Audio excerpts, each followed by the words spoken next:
Fiat, vous souhaitez faire un rappel au règlement sur quel fondement, je vous prie? Sur l'article 52, alinéa 1, Madame la Présidente, sur le fait que, le fait que vous dirigiez les délibérations, et de façon très bien d'ailleurs, et pour que tout le monde soit clair, depuis 3 jours, je suis assise ici et je n'ai pas pris la parole, donc j'écoute tout ce qui peut se passer. Je suis assez choquée d'entendre des gens se plaindre d'insultes qui pourraient venir de l'opposition, quand on voit que les insultes fusent aussi de la part de la majorité. Je voulais que ce soit précisé. Si on veut être respecté, il faut aussi respecter les autres et que ce soit dit pour tout le monde. Non, mais je précise. Et par rapport au rappel au règlement de M. Chassaigne, le président Chassaigne, il serait bien d'expliquer pourquoi seul le groupe communiste a subi les conséquences de la décision du président Ferrand. Bien, merci Madame Fiat. Je vous dis la même chose qu'à Madame Essayant tout à l'heure. Voilà, nous reprenons le cours de l'examen de nos amendements, des articles. Oui, je vais vous donner la parole, Madame Autain, n'ayez crainte, ne vous inquiétez pas. Donc voilà, nous reprenons le fil de la discussion. Madame Autain, vous avez la parole. Oui, mes chers collègues, nous parlons de l'article 1er qui fixe donc des grands principes.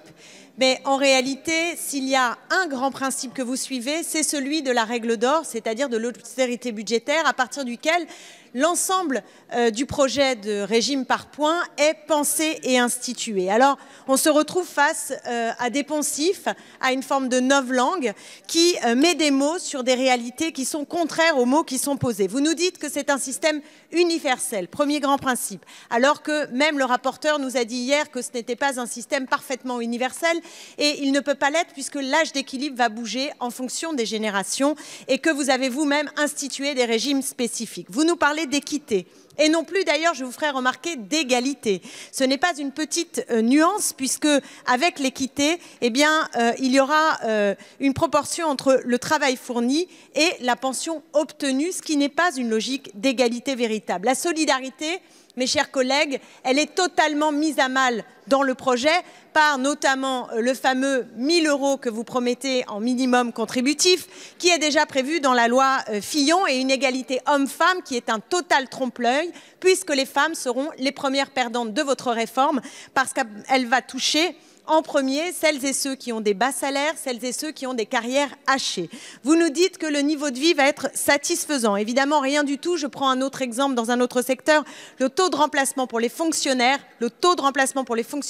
va chuter de 32% en moyenne. Vous osez nous parler de liberté de choix. Mais quel est le choix que vont avoir les retraités demain quand ils vont devoir choisir entre travailler plus longtemps et donc perdre en qualité de vie, ou alors avoir une pension de misère? C'est ça votre conception de la liberté, qui est en réalité contrainte par le libéralisme économique. Quant à la soutenabilité économique, on le sait bien, il n'y a aucun cadrage financier, c'est absolument du blabla, et la revalorisation des personnels enseignants, elle est contraire probablement à nos règles de constitution, comme l'a dit le Conseil d'État. Et quand on entend ce que dit M. Blanquer, la revalorisation pour les enseignants serait de 90 € par mois, ce qui ne comble même pas le gel des salaires. Bref, c'est l'ère du chacun pour toi. Voilà la réalité des grands